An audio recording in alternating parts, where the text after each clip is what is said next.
Hello, what is the hook block and upper limit of crane?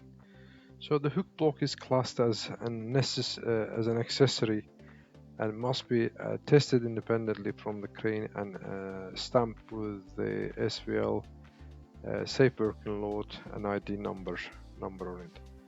So same is applicable to the wedge socket.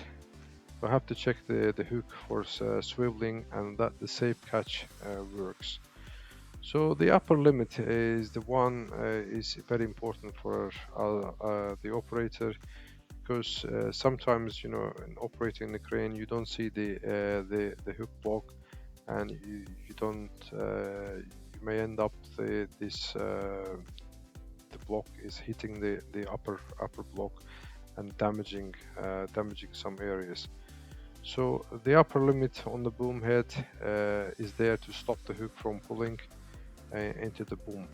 So, by other word, damaging it, as I said, damaging it or causing the wire rope to break.